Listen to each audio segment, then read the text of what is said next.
आई बेट तुमने मोदी जी से बड़ा अपॉर्चुनिस्ट लीडर नहीं देखा होगा। मतलब मोदी जी ने इंडिया अलायंस पार्टीज को ब्लेम किया कि उन्होंने वुमेन रिजर्वेशन बिल पास नहीं होने दिया। महिलाओं का हक छीनकर वो मेजे थपथपा रहे थे। महिलाओं से उनके अधिकार छीनकर ये लोग मेजे थपथपा रहे थे। लेकिन Modi ji, women reservation bill तो 2023 में ऑलरेडी पास हो चुका था और भारी बहुमत से पास हुआ। फिर आपने उसे 2024 के इलेक्शन के बाद इंप्लीमेंट क्यों नहीं किया? क्योंकि वो बिल महिलाओं के लिए लाया ही नहीं गया था। वो बिल इसलिए लाया गया था ताकि आप 2024 के इलेक्शन में अपनी वुमेन वोट बैंक को सिक्योर कर सके, जो कि आपने किया। साल 2023 में बीजेपी ने एक बिल इंट्रोड्यूस किया, नारी शक्ति वंदन अधिनियम। इस बिल के तहत महिलाओं को 33% रिजर्वेशन दी जानी थी लोकसभा और स्टेट असेंबलीज में, और इस बिल को अपोजिशन ने भी सपोर्ट किया। ये बिल पास हुआ और 106th कॉन्स्टिट्यूशन अमेंडमेंट एक्ट बना। लेकिन इस बिल में एक बड़ी इंपॉर्टेंट लाइन लिखी थी कि इसे इम्प्लीमेंट तभी किया जाएगा जब इस बिल के पास होने के बाद फर्स्ट सेंसस और फर्स्ट डिलिमिटेशन किया जाएगा। अब सेंसस 2027 में होने हैं, उसका रिजल्ट आएगा, फिर डिलिमिटेशन कमेटी बनेगी। इन सब में काफ़ी लंबा समय लगेगा, विच मीन्स कि शायद ये 2034 के इलेक्शन में जाकर इम्प्लीमेंट होगा।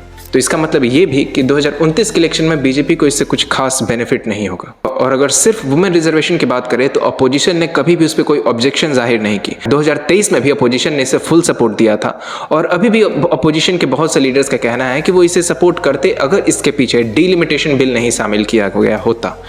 ये डिलिमिटेशन बिल क्या है वो मैं आपको आगे बताता हूँ। अब 2026 में वेस्ट बंगाल और तमिलनाडु में इलेक्शंस हैं और ये वो स्टेट है जहां अपोजिशन का कंट्रोल है।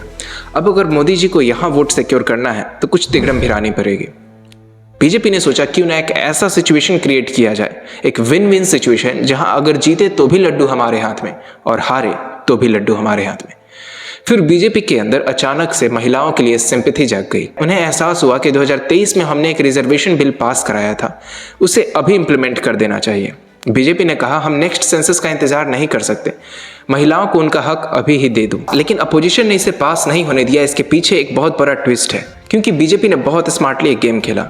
ये वुमेन रिजर्वेशन बिल तो सिर्फ एक दिखावा था, एक कवर अप था। इसके पीछे एक और बिल लाया गया था, डिलिमिटेशन बिल। ये डिलिमिटेशन बिल कहता है कि 2011 के सेंसस के बेसिस पे डिलिमिटेशन किया जाएगा, सीट का रिडिस्ट्रीब्यूशन किया जाएगा। अब इससे अपोजिशन को इसलिए प्रॉब्लम है क्योंकि अगर 2011 के सेंसस के बेसिस पे डिलिमिटेशन किया गया तो सदर्न इंडिया की स्टेट्स की लोकसभा में सीट शेयरिंग और कम हो जाएगी और नॉर्थ इंडिया स्टेट्स की सीट शेयरिंग बढ़ जाएगी, क्योंकि नॉर्थ इंडिया की पॉपुलेशन बहुत ज़्यादा है कंपेयर टू साउथ इंडिया। और ये बिल बीजेपी के लिए एक विन विन बिल इसलिए था क्योंकि अगर ये बिल पास होता तो बीजेपी की मौज हो जाती, और क्योंकि ये बिल फेल हो चुका है तो अब बीजेपी को एक बहाना मिल चुका है अपोजिशन पार्टीज को एंटी वुमेन की चादर में लपेटकर लोगों को मैनिपुलेट करने का। और मोदी जी ने अपनी स्पीच में बिल्कुल वही किया। तो आपको ये समझना होगा कि ये बीजेपी महिलाओं के एम्पावरमेंट के लिए बिल नहीं लाई थी। बीजेपी का इंटेंशन था इलेक्टोरल मैप को चेंज कर हमेशा के लिए अपने फेवर में करना। और मोदी जी, अगर आपको महिलाओं को रिजर्वेशन देना ही है तो आप प्रेजेंट फ्रेमवर्क पे क्यों नहीं दे देते? आपको लोकसभा सीट 850 तक बढ़ाने की क्या जरूरत है? और दूसरी बात, मोदी जी, क्या आपको पता है भारत में 2.5 लाख रेप केसेस पेंडिंग हैं और हर रोज 80 से 90 रेप केसेस रजिस्टर किए जाते हैं। ये वो केसेस हैं जो रजिस्टर किए जाते हैं। ऐसे न जाने कितने ही केसेस हैं जो लोगों के डर से, समाज, इज्जत, शर्म की वजह से कभी रजिस्टर ही नहीं किए जाते। एक लड़की जब शाम को घर से अकेले बाहर निकलती है तो उसे और उसके माँ बाप को हमेशा डर होता है कि वो रात को सही सलामत अपने घर वापस आ भी पाएगी या नहीं। आपको नहीं लगता कि महिलाओं को रिजर्वेशन देने से पहले उन्हें उनकी सेफ्टी अश्योर करी जानी चाहिए, ताकि उन्हें अपने ही देश में घुट घुट कर डर डर कर ना जीना पड़े? महिलाओं को उनका हक चाहिए, लेकिन हक से पहले उन्हें उनकी इज्जत, सुरक्षा और इंसाफ चाहिए। मैं आपसे रिक्वेस्ट करता हूं कि आप वुमेन एम्पावरमेंट के लिए स्टेप्स लीजिए, आप वुमेन्स को रिजर्वेशन दीजिए, लेकिन अपने पॉलिटिकल गेन को साइड में रखकर। धन्यवाद। जय हिंद।